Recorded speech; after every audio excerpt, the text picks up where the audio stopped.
Olá, estamos iniciando aqui mais um Amostrado Podcast, fazendo aqui a cobertura do evento Dr. Roberto Duarte, a segunda edição do Tribunal do Júri. Estamos aqui com um dos palestrantes convidados, Dr. Abdias Carvalho. Doutor, seja muito bem-vindo ao nosso Amostrado Podcast e agradeço essa participação. Obrigado, Lázaro. É uma satisfação estar aqui no seu podcast, Amostrado Podcast. Satisfação maior ainda estar no Cariri. Eu gosto muito aqui da região, tenho muitos amigos. Todas as vezes que eu venho muito feliz. Dr. Roberto fez esse idealizador, né, desse evento, né, e ele convidou alguns palestrantes de renome, inclusive o doutor, né, a nível nacional. E aí eu gostaria que o doutor comentasse um pouco da onde é que o doutor veio, né, seu escritório, enfim. Pronto, eu hoje resido na cidade de Limoeiro do Norte, ali no Vale Jaguaribe, próximo a Russas, Aracati, Morada Nova. E eu já atuo na área criminal há 6 anos aproximadamente. A minha especialidade é direito penal, processo penal, mas a minha paixão e as minhas atuações são no Tribunal do Júri, né? O local onde ali é discutido crimes dolosos contra a vida. Então eu digo que eu sou um advogado que eu faço não somente pelos honorários, essa atuação minha não é somente pelos honorários, embora a gente precise, mas essa minha atuação na área criminal, ela se dá por um impulso, certo? Um impulso interno, uma paixão, um sentimento, e eu não tenho um trabalho, eu tenho uma diversão, porque eu amo o que eu faço. E essa decisão porque nós temos vastas áreas dentro do direito, essa decisão de ir para a área criminal, né? Como foi essa decisão e também a escolha do direito? Eu assistindo os filmes hollywoodiano, aqueles filmes de Tribunal do Júri americano, então eu sempre admirava muito ali a eloquência dos advogados no exercício da defesa. E quando jovem, eu entrei na igreja e eu pregava na igreja, sempre tive assim uma admiração muito grande pelo discurso, acho que é uma arte muito nobre. Então, essa junção de coisas me fez refletir. Eu era militar da aeronáutica, eu fui militar por 8 anos. Quando eu estava no 4º ano de militar, eu decidi fazer direito. Os meus amigos da caserna me criticaram. Rapaz, você vai deixar a carreira de lado, aqui você tem, né, previsão de promoções e se dá bem, muito melhor aqui para ser advogado. Advogado, que mais tem no mercado aí se batendo é advogado. E eu decidi, não, 5 anos vão se passar de qualquer forma, eu quero ser advogado. E quando eu me formei, eu decidi, somente por essa admiração desses filmes, de ir para a área criminal, em especial o júri. Então, o que eu acho bonito no júri é a arte do discurso, e não só a arte do discurso, mas a arte de convencer. Tem ali 7 pessoas, e você usa a oratória, você usa a retórica para você convencer de que o seu cliente é inocente ou de que o seu cliente ele tem que receber uma pena mínima. Eu acho isso muito nobre. Maravilha. E aí, quem participou da palestra do doutor, né, conseguiu compreender bem essa dinâmica do doutor, né, essa facilidade nas palavras, né? O doutor Roberto citou bem que o doutor gosta muito de ter uma leitura, né, de fazer boas leituras, né?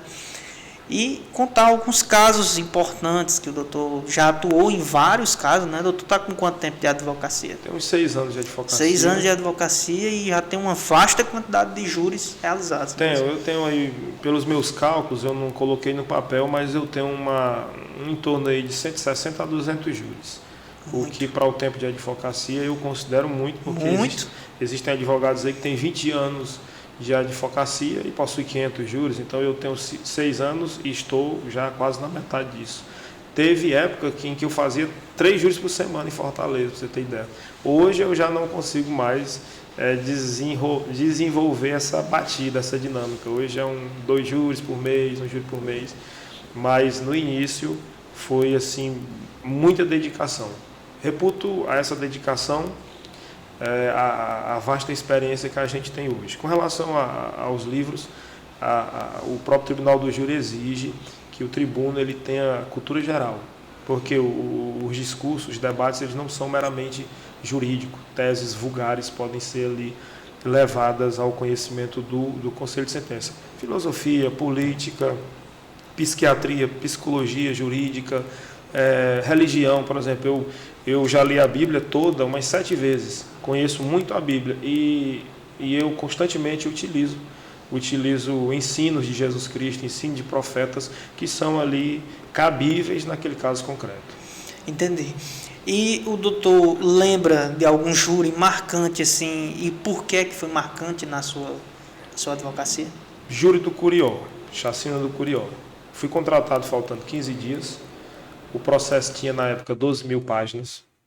Lembrei de chamar para me auxiliar, porque nós somos uma banca defensiva, doutor Talvani, doutor Roberto e doutor Paulo.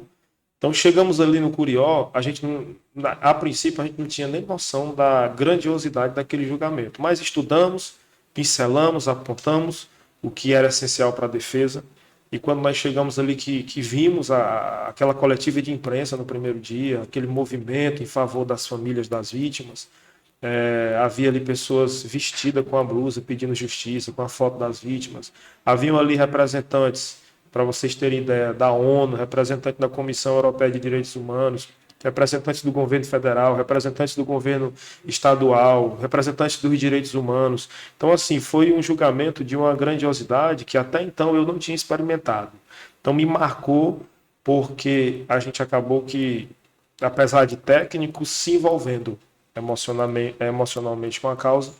Lamentamos a condenação que o nosso cliente sofreu e estamos tentando, nas instâncias revisoras, reformar a decisão, porque eu reputo que a maior injustiça do judiciário cearense foi essa condenação da chacina do Curió. Por exemplo, o nosso cliente, ele é inocente, ele foi condenado com base apenas numa evidência circunstancial precária, porque o veículo dele transitou 10 quarteirões em sentido contrário, 1 hora antes das chacinas começarem, e aí a placa foi detectada pelo sensor.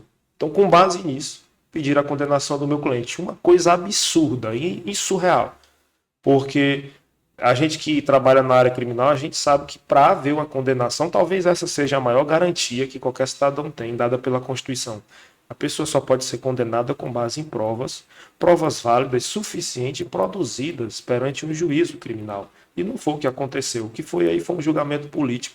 E aí o nosso cliente acabou sendo condenado, mas nós ainda estamos na luta, recorrendo aí com os recursos que o processo penal admite. Então esse julgamento foi o que mais marcou a minha vida. Mas todo julgamento é uma trama e acaba que envolvendo. Teve outro também que me emocionou muito. Raramente eu choro lendo processo, mas esse, eu me lembro que era meia-noite, um dia antes do júri, eu me debrucei sobre o processo impresso e eu chorei, porque a vítima era uma criança de 5 anos, fora morta pelo pai e pela madrasta, além disso fora abusada. Então quando eu vi ali a anatomia da criança no ML, os pulmões estourados pela violência que sofreu, os hematomas no corpo, eu confesso para você que eu me emocionei, eu chorei.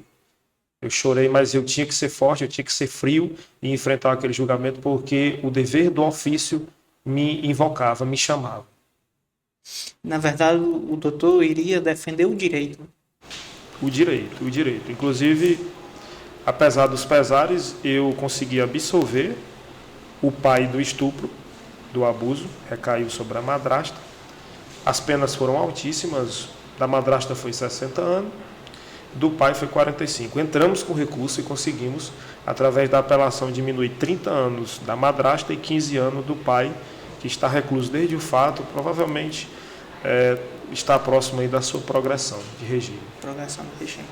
Doutor, e em relação à palestra que o doutor falou há pouco, o doutor palestrou há pouco, me fale um pouco sobre o tema que foi escolhido para essa palestra. Certo, o tema é um tema que não é tão comum, é incomum, a aplicação da teoria dos jogos no plenário do júri.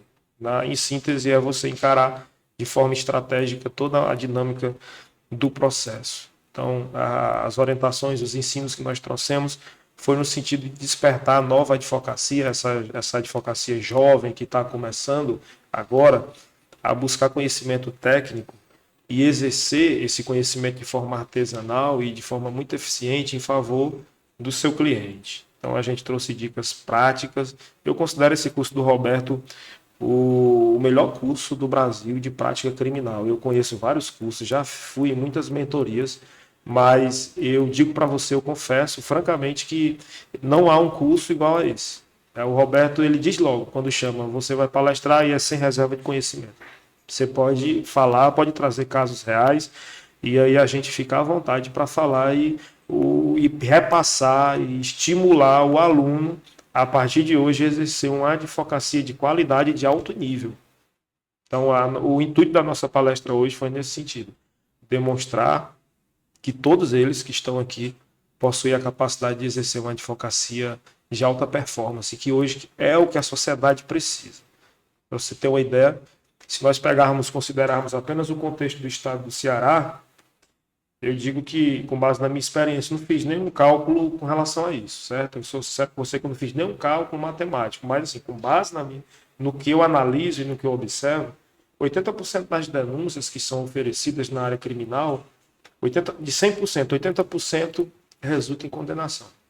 Isso se dá porque nós temos um sistema totalmente inclinado a condenar, sistema que precisa de melhoria, de reformas, e também a falta de preparo dos profissionais, que agem de forma desleixada, de forma negligente e de qualquer forma não buscam conhecimento. Então, esse é um incentivo desde o início, quando eu comecei a advogar, me preparar, me lapidar, desenvolver técnicas para que eu possa trazer resultados positivos. E esses resultados positivos não são somente a absolvição. Às vezes é uma desclassificação, às vezes é a redução da pena, às vezes é o decote da qualificadora, é algum resultado que traga benefício para o cliente. Esse ponto em questão que o doutor falou há pouco me fez lembrar uma das falas da doutora Graziele, que esteve aqui também no nosso podcast, e ela falou sobre a questão do advogado. E no início da sua palestra você falou que gosta de mostrar, de chegar ao resultado, e não ser aquele advogado de Instagram, de redes sociais, mas sim que tivesse resultado. Inclusive fez com que o doutor buscasse fontes, né? Outras fontes que não essas fontes comuns que jogam na faculdade. É isso? Isso, são os livros convencionais de direito penal e processo penal. Eu conheço eles porque passei pela academia, mas hoje eu rejeito eles, porque eu percebo que eles são limitados, é aquela coisa engessada, e eu prefiro investir em autores internacionais, estrangeiros, ou ainda que seja nacional, mas que tenha uma visão garantista, que possa trazer um conhecimento e uma informação prática para que eu possa exercer a advocacia de uma forma revolucionária, de uma forma diferente. Então, o próprio Tribunal do Júri me obrigou, através de umas frustrações que eu passei, que eu relatei durante a palestra, e essas frustrações me fizeram desenvolver técnicas, habilidades, reflexão de ser um advogado de resultado. Não que eu condene o Instagram, é uma ferramenta excepcional, e eu acho que todo advogado, todo profissional deve fazer uso, a fim de disseminar a sua imagem e o seu trabalho. Mas o que existe muito no mercado são profissionais que vendem uma imagem falsa, como especialista, como uma pessoa que sabe, domina o que faz, mas na verdade não é aquilo. Fechamento de contrato. Exatamente, e eu já cansei de me deparar com profissionais assim. Então, tanto é que o meu Instagram, até semana passada, ele era administrado por mim, agora eu fechei com uma agência que administra as minhas redes sociais, mas eu sempre considerei de forma artesanal ali. Minha preocupação era conseguir adquirir conhecimento para que eu trouxesse resultado para os meus clientes. O que importa é o meu cliente estar satisfeito com o meu resultado. Sempre acreditei que o resultado fala mais alto do que qualquer propaganda. Show de bola. Doutor, a gente agradece a sua participação aqui no nosso Amostrado Podcast, é de grande satisfação, né? Doutor, enriquece o nosso podcast, enriquece a palestra, o evento que o doutor Roberto está trazendo aqui para a região do Cariri, né? A gente fica lisonjeado com a presença do doutor aqui no Amostrado e também como palestrante aqui no evento do doutor Roberto. Lázaro, eu que agradeço a oportunidade. Para mim é uma honra estar aqui com você participando do podcast, expressando um pouco da nossa experiência de vida, e lhe desejo sucesso no seu podcast. Eu acompanho a sua programação aqui e é isso aí, vamos para cima. Muito obrigado, doutor. Então nós estamos encerrando mais aqui um dos nossos convidados, palestrante aqui do evento, né, do Tribunal do Júri, evento esse produzido pelo Dr. Roberto, com os amigos, posso dizer assim. Então, mais uma vez, muito obrigado e até a próxima. Obrigado, doutor. Valeu, Lázaro.